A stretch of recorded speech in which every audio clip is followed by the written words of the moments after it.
All right, guys, this is a video I've wanted to make for quite a while. This is the second part in the series of me giving you guys pro scooter tips. If you guys are familiar with my Instagram or TikTok, you guys probably know that I used to give out scooter advice every day. I did it every single day for 4 months, and that's probably where a lot of you guys had first heard of me. My last tip video on TikTok, which is my most recent one, it was in October of 2022. It is currently June of 2023, so it's been 8 months. But I need to address this first. You guys have been tagging me for the last 8 months in your videos, hoping that I make a response to give you guys tips. And for that, I thank you guys so much. I can't thank you guys enough for tagging me and asking me to help you with your tricks. I would love nothing more than to make sure that all you guys can land all your scooter tricks all the time. So you guys tagging me over and over and over again has inspired me. You guys have inspired me to continue to give out scooter tips. So I've finally decided to make the second part to this video. I have 3 scooter clips queued up today and 1 bonus clip because it's been a while. So let's jump right in and I'm going to help you guys with your tricks today. So this first clip is submitted by Scooter Hub. This was submitted back in January, so I'm finally giving you a response. Hopefully this is helpful. Even more hopefully, I hope you landed it so far. But for anybody who's working on double whip, this advice will be helpful because this is a very common mistake. So let's take a look.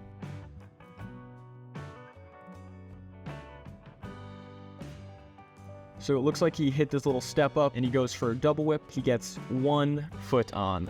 I actually covered a big problem with the 1 foot in my 5 scooter mistakes video, where when you're getting 1 foot, it's actually best practice to practice no footer, because a lot of the times when you're getting that 1 foot on, you're still kind of in a no footed position without bringing your feet back together. By bringing your feet together before you land, you are way less likely to get a 1 footer. So that was like the primary piece of advice that I say most often. It also looks like he kind of bailed the trick by putting his foot down right before he lands. That's like a pretty bad habit to get into. I've done it tons of times, especially when I was learning bri flips. And you just need to break that habit and try to make sure you're aware of where your feet are in the air, so that when you're coming down, you don't put your feet down right before you land. Other than that, the main rule for any tail whip combination would be to keep the deck perfectly flat under you at all times, so that it doesn't get out and become difficult to get your feet on. But if you work on any of those 3 things, I think it will be hugely helpful, and it will improve your double tail whips. And if you're working on double tail whips, I think those are some pretty common issues. So let's move on to the next video. The next video is a bri flip drop in. I remember I used to do this trick all the time. It was absolutely one of my favorite tricks. So let's take a look at this clip.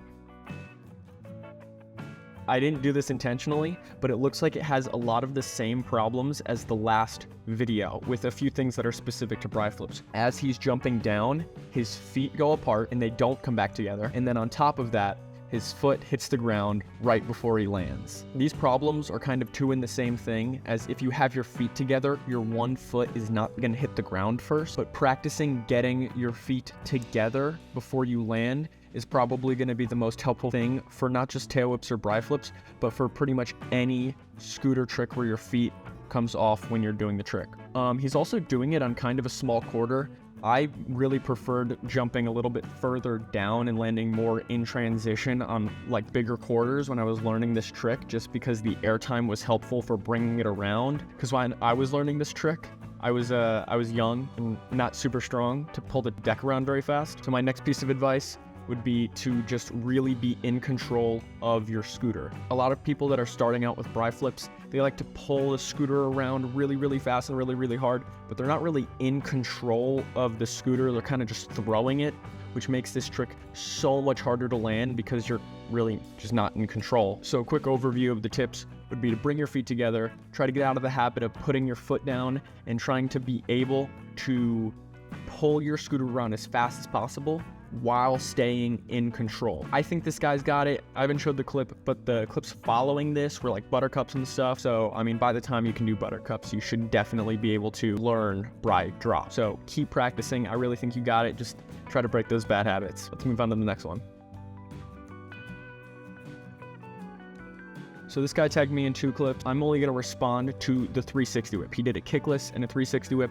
I have a ton of kickless tips on my TikTok and Instagram. So if you guys wanna learn a little bit more about that, check that out. So I'm only gonna be responding to the 360 whip.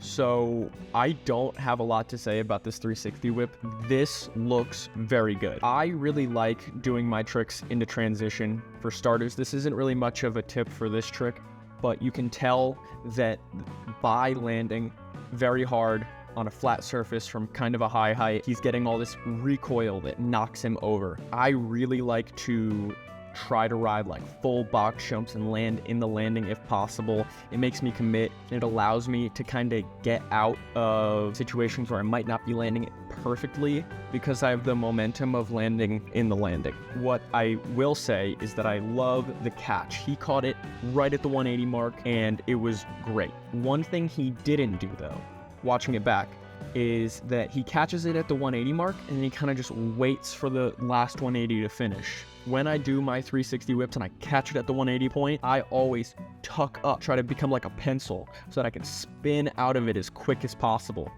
Looks like he just barely misses the 3 mark and he kind of gets past the 270, somewhere in between 270 and 360. So he hits the ground and gets knocked over. There's not a lot wrong with his technique. In fact, the 360 whip looked really good, and I'm sure with a few more tries, he can absolutely land this. But the main thing that gets a lot of people is that catch and the tuck following each other. It almost needs to be one motion. There's no hesitation between those parts. So I think if he just cleans up a little bit of the technique in here, he will get this no problem. So those are my 3 tips for these 3 riders. But because it's been so long since my last pro scooter tips video, I figured that I would do one more. And this one is not a trick. This person tagged me asking for help figuring out what's wrong with their scooter. Let's take a look at what they sent me.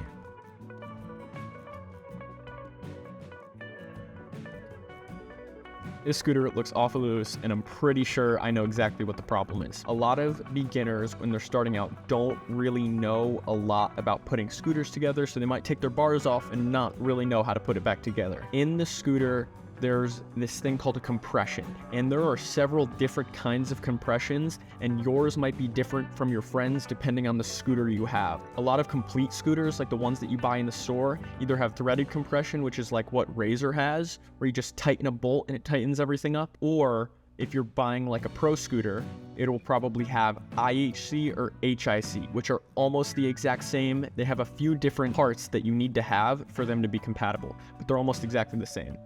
A lot of custom scooters have SCS, which is what I ride, but essentially his bars are rocking like this because his compression isn't tight.